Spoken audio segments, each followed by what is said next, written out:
Gençlerimizin geleceğe dair tasarımlarında ciddi problemler var. Bunun birçok nedeni var. Bunun ekonomik, sosyal, kültürel birçok boyutu bulunuyor.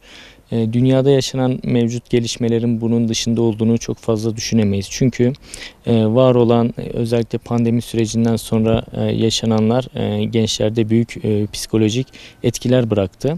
Bunun haricinde geleceğe dair kaygı yaşı dünya genelinde olduğu gibi Türkiye'de de oldukça geriye gidiyor. Çünkü gençler geleceğe dair sadece bir mesleki veya ekonomik kaygı değil, daha iyi bir dünyanın, yaşanılabilir bir dünyanın olup olmayacağına dair kaygılar yaşıyorlar. Çünkü hali hazırda yakınımızda Rusya'da bir savaş var. Pandemi döneminde daha önce deneyimini yaşamadığımız bir süreci yaşadık.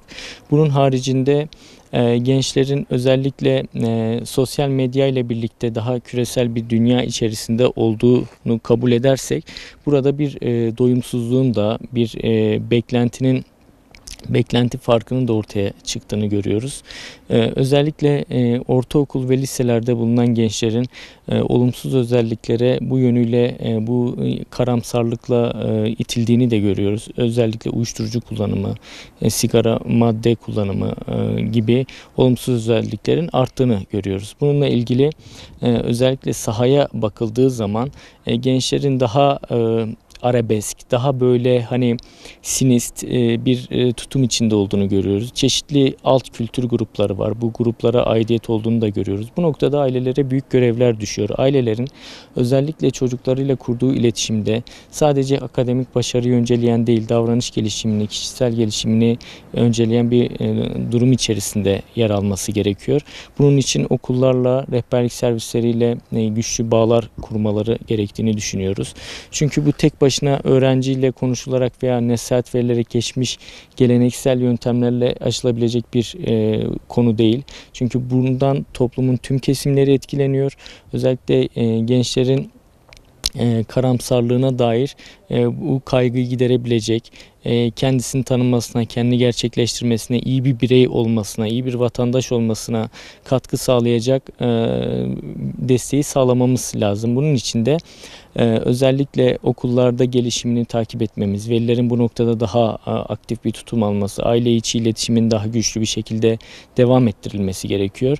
Bağımlılıklarla ilgili de şunu belirtmekte fayda var. Özellikle arkadaş çevresinin veliler tarafından kontrol edilmesi ve zorbalık veya sert üslup yerine ikna yolunu tercih etmemizde fayda var ve işbirliği kurmamızda büyük faydalar var.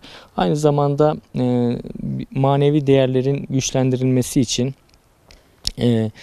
insanlığa ait değerleri her daim ön planda tutmamız ve bu noktada ailenin bir rol model olması gerekiyor. Özellikle dayanışma, iyilik, paylaşım, onun haricinde yani içinde yaşadığımız topluma yabancılaşmama gibi durumları da ön planda tutmakta fayda olduğunu düşünüyoruz.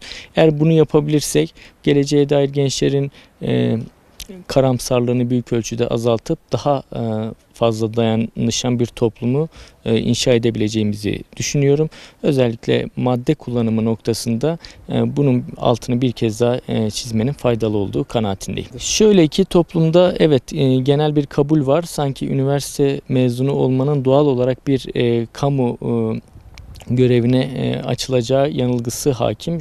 Şu an Türkiye'de 127'yi aşkın üniversite var. Vakıf üniversiteleriyle birlikte bu sayı daha da artıyor muhtemelen.